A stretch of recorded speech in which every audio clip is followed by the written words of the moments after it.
You know, at this point I'd like to mention one more important name.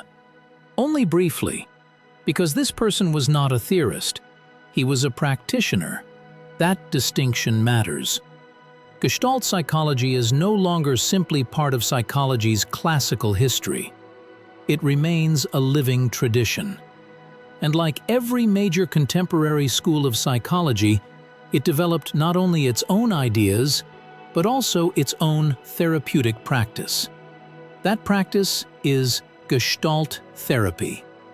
Its founder was Fritz Perls. His books became popular not only among psychologists and therapists, but also among people simply interested in understanding themselves. Perls attempted to apply Gestalt psychology not to building another theory of personality, but to helping actual patients. In fact, he repeatedly insisted that he was not a theorist. He doubted that any complete theory of personality was either possible or even necessary. Whether or not we agree with him, that remained his position. Yet, in his practical work, he constantly relied on classic Gestalt concepts: insight, figure, ground, field. Earlier, following Plato, we discussed the idea that a person cannot be reduced to a collection of separate qualities. Perls makes a similar argument. A human being is not simply the sum of individual traits. Those traits are organized into a meaningful whole. Suppose someone comes with what appears to be a small personal problem. Perls would not try to repair that isolated piece. Instead, he would attempt to reorganize the whole experience. Just as solving a difficult puzzle often requires changing the way the entire situation is perceived. I'd like to illustrate this with a few simple Gestalt exercises. They show how ideas such as figure, ground, and insight become practical tools rather than abstract concepts. One of Perls' most famous principles can be expressed in a single sentence. If you want to understand yourself, live here and now. It sounds simple, but what does it actually mean? It means noticing what is happening at this very moment.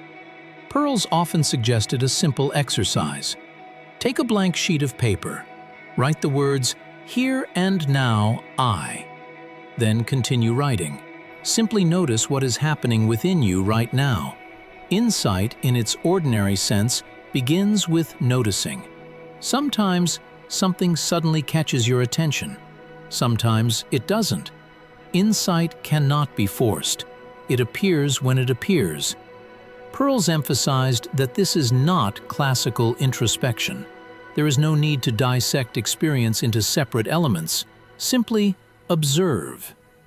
In that respect, his method is somewhat closer to what William James described as the stream of consciousness. Although the two ideas are not identical. Perls noticed something interesting. A client begins writing, "I notice, I feel, I'm aware that." The first sentence remains entirely in the present. Then, almost without realizing it, the next sentence becomes, "I remember what happened yesterday," or "I'm worried about what might happen tomorrow." The person has quietly left the present moment. Their attention has drifted into the past, or rushed ahead into the future. Perls believed this shift reveals something important. He offered a simple definition that can be surprisingly useful in everyday life. When your mind races ahead into situations that haven't happened yet, that is anxiety. Perls wanted people to notice not only their thoughts, but also their bodies. He often said that anxiety is accompanied by physical tension. Breathing becomes restricted, the body tightens. Imagine a familiar situation. A teacher slowly runs a finger down the class roster, deciding whom to call on next. The classroom falls completely silent. Many students become anxious before anything has actually happened.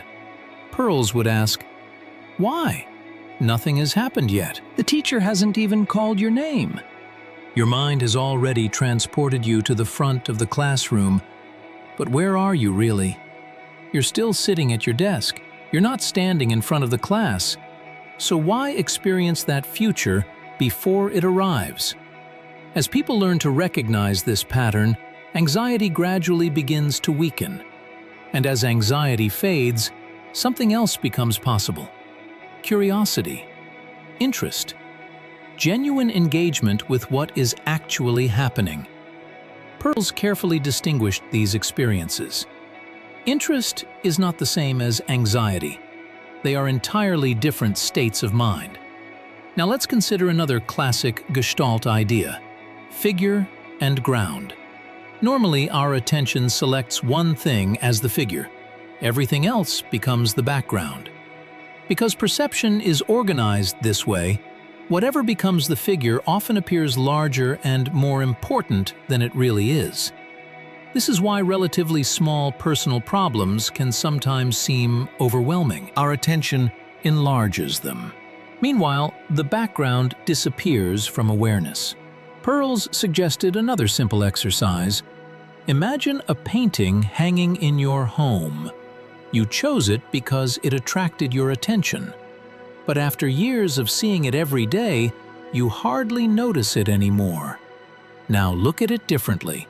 Mentally trace the outline of the main object.